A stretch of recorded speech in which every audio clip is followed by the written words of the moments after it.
think theater gives us a chance to learn more about each other, a more entertaining way. It's not just like reading news articles. Yeah. But this is through performance, through different ways of telling stories using lighting, media, sound, Yeah. an entertaining way to learn about their experiences.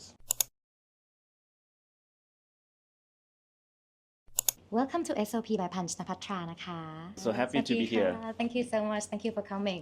พันรู้จักครูหนุ่มจากการเป็นที่ปรึกษาทีสิทธ์นะคะแล้วก็เห็นครูหนุ่มเล่นละครมาเรื่อยๆเลยไม่เคยรู้สึกว่าทิ้ง passion ตัวเองเลยนอกจากจะมีบางช่วงที่มหาลัยยุ่งจริงๆก็จำเป็นต้องเว้นเพราะว่าทำละครเวทีมันต้องซ้อมไม่เหมือนกับถ่ายหนังถ่ายซีรีส์อะไรเงี้ยครับมันยังควบคุมเวลาได้ง่ายกว่ามีเรารู้คิวว่าไปวันไหนบ้างอะไรเงี้ยแต่ถ้าละครเวทีเนี่ยมีช่วงที่หายไปเป็นปีเหมือนกันเพราะว่าเราไม่มีเวลาซ้อมจริงๆอะไรเงี้ย So for those who don't know you can you please tell a bit about yourself please Okay so my name is กฤษณะพันเพ็ง my nickname is Num my bachelor's degree in drama and theater studies and I did my master's degree in cultural management at Chulalongkorn University and I got my PhD in actor training from University of Exeter and I've been teaching for over 20 years so I've taught full-time at 3 universities and part-time at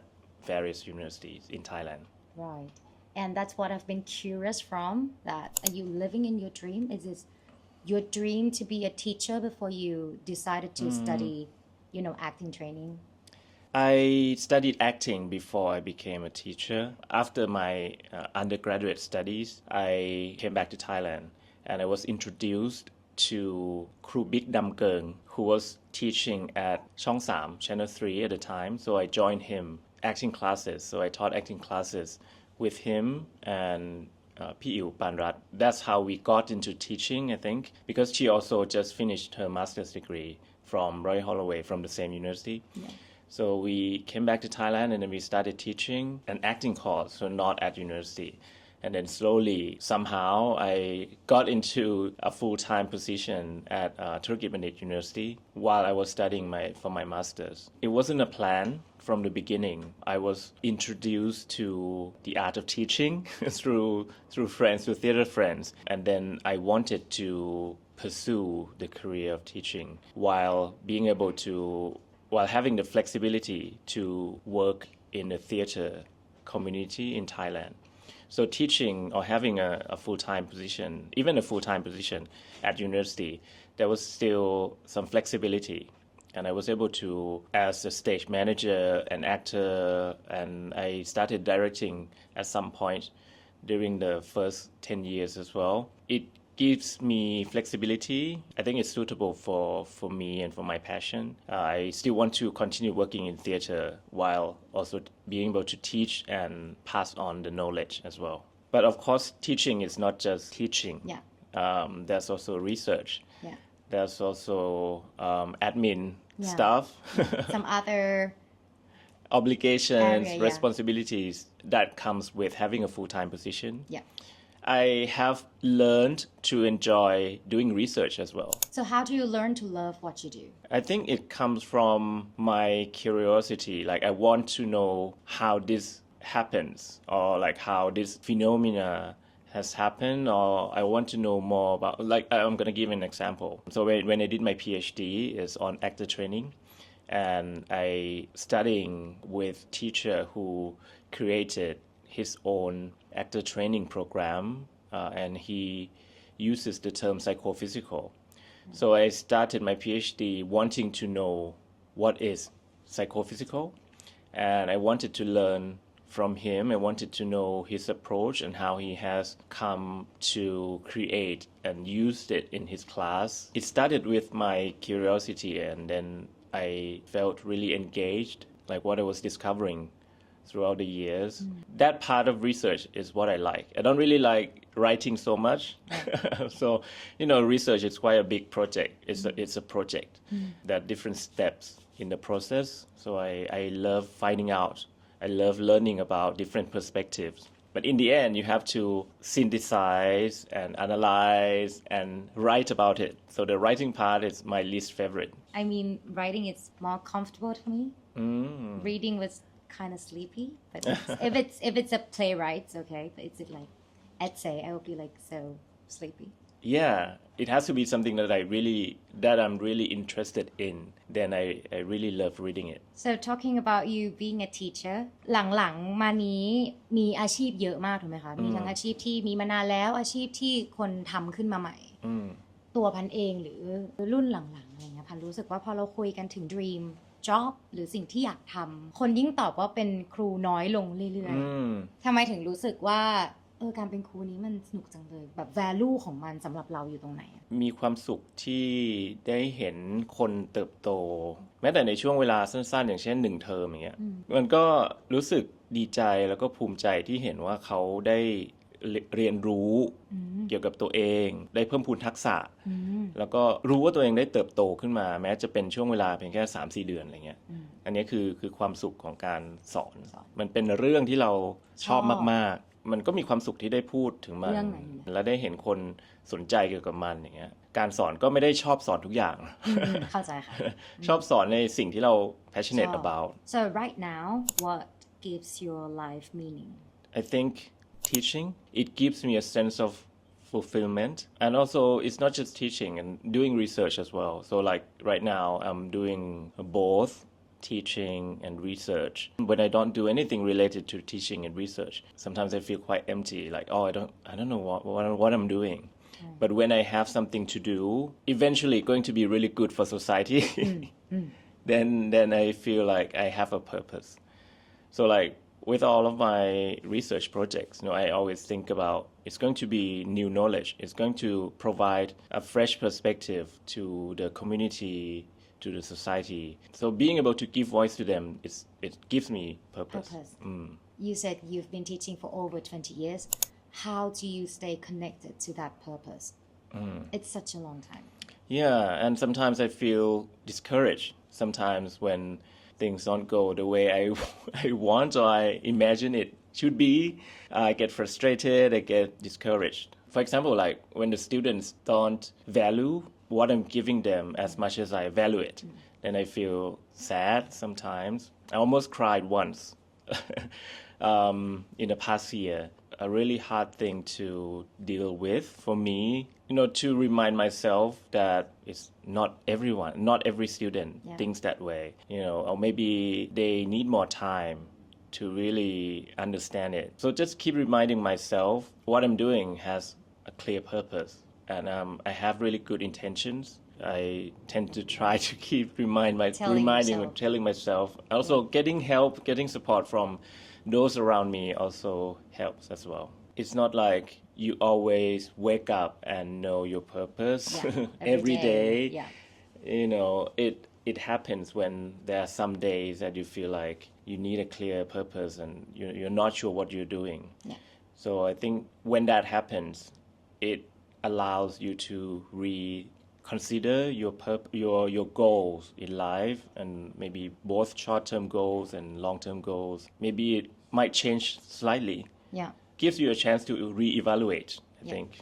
I've been talking to a few people, like interviewing a few people, and when I ask them like what are they doing when they don't have purpose or like on the day that they're like so tired and lost with the world and everything, I think the most common thing is like people tell me that just tell yourself this and that, just pull yourself up, or like if today is not the day, then rest a little and just telling yourself. Sometimes I have a hard time like encouraging myself. Yeah. จริงๆเวลาที่เราบอกว่าแบบเตือนตัวเองหรือว่าพูดกับตัวเองเนี่ยมันบางทีเราอยู่ในภาวะที่มันหนักหน่วงมากๆมันแบบอาจจะเหนื่อยมากๆเศร้ามากๆหรือว่าแบบเสียใจหรือหดหู่มากๆเนี่ยมันยากเหมือนกันที่จะบอกตัวเองจะดึงพลังขึ้นมาพูดกับตัวเองอ่ะหรือว่าจะทำให้ตัวเอง convince ตัวเองให้เชื่อบางทีก็ยากวิธีที่รู้สึกว่าได้ผลตลอดเลยคือนอน คือต้องนอนให้พอจริงๆเร็วๆนี้ที่ผ่านมาก็มีวันหนึ่งที่มันเหมือนนอนน้อยอ่ะเพราะว่าแบบมีละครแล้วแบบออกไปเที่ยวกับเพื่อนอะไรเงี้ยครับแล้วแบบมันเหนื่อยจากสิ่งเหล่านั้นแล้ววันรุ่งขึ้นมันรู้สึกว่าแบบเรามีหลายอย่างที่เราต้องทำมาก แล้วเราก็ไม่รู้จะเริ่มยังไงดีเดดไลน์จะถึงแล้วมันทำไม่ทันแน่ๆเลยอะไรเงี้ยบางทีมันจะมีความคิดหรือความรู้สึกแบบนั้นแต่ส่วนใหญ่แล้วมันเป็นเพราะเราเหนื่อยแต่พอได้นอนเต็มที่จริงๆแบบ7-8 ชั่วโมงแล้วตื่นขึ้นมาวันรุ่งขึ้นเรารู้สึกว่ามันมีพลังที่จะพูดกับตัวเองมากขึ้นบอกตัวเองใหม่อะไรเงี้ยการนวดช่วยให้เราได้ผ่อนคลายจริงๆอะไรเงี้ยเพราะว่าก็บางทีเราไม่รู้ตัวว่าร่างกายเรามันเทนส์แล้วมันเก็บเทนชันอะไรไว้เยอะเงี้ยOkay, let's talk about your book นี่คือหนังสือเล่มแรกที่เขียนไหมคะใช่ครับหนังสือเล่มแรก So what motivates you to write this book It was the only thing that I wanted to write about at the time, my own approach to actor training. And I felt at the time that I had enough experience to talk about it. And at that point, it has become my own approach already. It's not just the approach that my teacher taught me. Adapted it, transformed it, made it my own. So I was ready to talk about it. The book is on actor training. There's not many books, well, hardly any books on actor training at all. There's a lot on dance training. There's a lot on acting, but actor training is different. You know, when we talk about training, it needs repetition, time. A lot of people think of acting as in like something that you can just do by going to an acting class for 3 times, 5 times. But I don't believe that. I mean, there are some skills that you can develop easily in a few hours. But to truly become an actor, you need a longer period of time and you need to repeat the same things over and over and over. Just like when you want to become an athlete, if you want to be a runner, you cannot avoid running for thousands of times, right? You want to be a swimmer, you have to swim. A lot of misconceptions about acting because it's so sometimes when you act in a realistic play or performance because it's so close to real life you don't really need to some people think that you don't really need to train yeah. Maybe it works for that particular person for that because that person is so talented or the role is so similar to that person it works for that occasion but if that same actor needs to take on a different role that actor has at that moment it's not enough to being able to transform into a different role or in a different style of performance. So that's why you need to train because if you, as an actor, you want to become an actor who is able to perform different roles across different styles, you need to be in training. After the training, after the first part, then you slowly begin to apply it into performances of different styles, different genres, and you'll be able to do it because you have done training for it. สำหรับคนที่อยากเป็น actor แต่ว่าไม่ได้เข้าคลาส acting but they read your book would it help them to like practice by themselves can acting be learned like self-taught Not really even though in the book I have explained the exercises that I use these exercises would be best understood in class or in studio. Right. I put all of those exercises in the book just so the reader can imagine what kind of exercise, what they look like in studio. So if the readers have done the training, even just once, these exercises would make sense to them. Right. And they could be repeated, but only after they have done the training. So it's better with the teacher? With the teacher. Okay. Yeah. Where can we buy them? ศูนย์หนังสือจุฬา The only place? The only place at the moment. All right. It should be in university libraries in various universities too. I think it's only being distributed by Chula Books at the moment. Okay. So right now you're working full time at Thammasat. At Thammasat. Do you have a next goal as well? Is it possible to tell or share? I'm working on a theater project at the moment. It's also a research project. And then after that, we are currently working on revising the curriculum, which is something that I'm also excited about because the curriculum at Thammasat Lakhon hasn't really been revised for so many years. Yeah. Only some very small changes, maybe like 10%, 5%, 20 years even. So now it will be a big revision and I'm excited about because it's going to be more current. is going to be more suitable to the Thai society right now or the industry. Talking about the theater project you just talked about, so what impact would you like to make to the society? Yeah. Because it's a documentary Documentary project, theater, right? yeah, So, because it started with the idea that now we have same-sex marriage. Now it's legalized. Yeah. Sometimes it gives the wrong impression that Thailand fully accepts LGBTQ plus community and there's no prejudice or stigma around them, Yeah. right?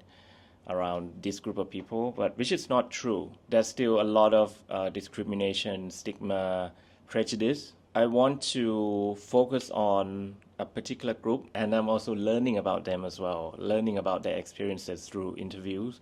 So I'm going to focus on the transgender people and how they have experienced prejudice and stigma, discrimination, and it's not just in the past, it's present.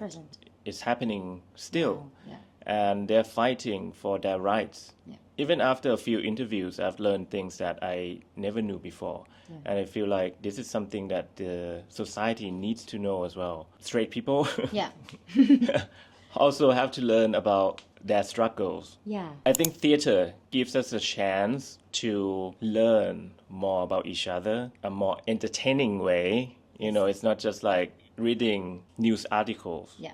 But this is through performance, through different ways of telling stories using lighting, media, sound, an entertaining way to learn about their experiences. This is Pride Month as well. Like we talk about like LGBTQ. People have a very different perspective on the group of people, and I teach as well sometimes, and I met a lot of like young like children, like teenage adult, they all have a different perspective with their LGBT, and some of them has a very strong, not so good opinion.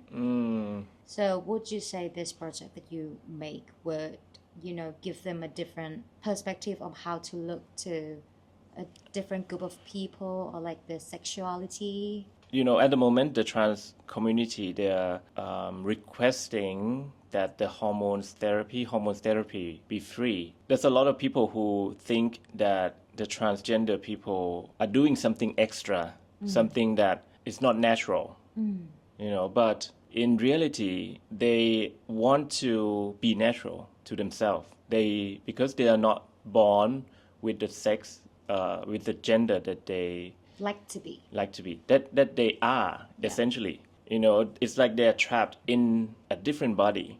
Imagine that if you are trapped in someone else's house, you want to get out. You want to go back to your own house. A similar situation for the transgender people because they are born in the body that doesn't belong to them. So they want to get back to their own body, to have their own body. Hormone therapy is the way to do it. So it's not asking for something extra. This is just a basic requirement for someone who doesn't feel like they belong in that body. Yeah. สำหรับคนที่ไม่รู้จักว่าฮอร์โมนเทอราปีคืออะไรมันคืออะไรคะ ก็อย่างเช่นคนที่มีเกิดมาเป็นเพศชายแต่จริงๆแล้วเขาเป็นรู้สึกว่าเขาเป็นผู้หญิงเขาก็จำเป็นจะต้องฉีดฮอร์โมนหรือทานฮอร์โมนเพศหญิงนะครับแล้วมันก็ไม่ใช่สิ่งที่กินแค่ช่วงเวลาหนึ่งเท่านั้นแต่ว่ามันต้องกินอย่างต่อเนื่องไปเรื่อยๆด้วยแต่ช่วงเวลาที่กินที่จะต้องปรับฮอร์โมนมันก็จะมี mentality ของเราก็จะต้องดีลกับมันเยอะนิดนึงใช่ครับเรื่อง emotion ความคิดความรู้สึกจิตใจก็เป็นสิ่งที่ควรจะต้องได้รับการดูแลด้วยเหมือนกันดังนั้นมันไม่ใช่แค่ได้รับฮอร์โมนด้วยมันก็ได้รับการดูแลทางจิตใจด้วยเหมือนกัน and I believe in therapy like any kind อันนี้คือการที่เราให้คนคนหนึ่งได้เป็นตัวของเขาเองแค่นั้นเลย our essential are different สิ่งอันนี้สำคัญกับเราอันนี้สำคัญกับอีกคนหนึ่งนี่ก็เป็นสิ่งที่สำหรับกลุ่มนี้รู้สึกว่ามันเป็นเรื่องสำคัญใช่แล้วในต่างประเทศหลากหลายประเทศมากมันฟรีแล้วถ้าประเทศไทยเราบอกว่าเรา legalize same sex marriage แล้วอย่างเงี้ยเราก็น่าจะเปิดโอกาสที่จะสร้างการยอมรับที่เพิ่มมากขึ้นได้ให้กับความหลากหลายเหล่านั้นครับ Yes, that's very good. Last question. For those people who don't know their why. Mm. Like, why am I doing this? Why am I doing that? What's life's for? What is your advice to them? When that happens, it's usually because there's so many options. Yeah. I feel, or maybe that person feels that they're not great enough in any of those things. It's good to keep options open and try all of them if you can. If you have the time, if you have an opportunity or investment, try all of them and see which one sticks with you or which can change. Through time, you will learn which one the best for you. And I have a lot of friends who developed their passion later on in their life, studied finance or business just because that's what their parents told them to do. But when they turn 30 or 40 and they learn that it's not really what they love. Some of them became artists. If your passions change or if you don't know right now what you really want to do, maybe try them all, maybe give yourself some time and believe in yourself that eventually you will know what gives your life meaning. I think another obstacle is when you feel discouraged, right? We talked about it. Consulting others can help you as well. Having someone to talk to, your close friends, your parents, find your community. You could connect to people with the same interests, and those people can also give you advice, can listen to you and help you think through the options that you have. Yeah. People inspired people. Or maybe listen to the podcast. Yeah, listen to this podcast. Yeah. Thank you so much for coming นะคะ Thank ขอบ you คุณนะคะ ขอบคุณครับ ขอบคุณค่ะ ถ้าชอบนะคะหรือว่ารู้สึกว่าอยากคุยกับเกสคนไหนก็คอมเมนต์มาข้างล่างได้นะคะอย่าลืม subscribe ไลค์แล้วก็ฝากด้วยนะคะขอบคุณค่ะ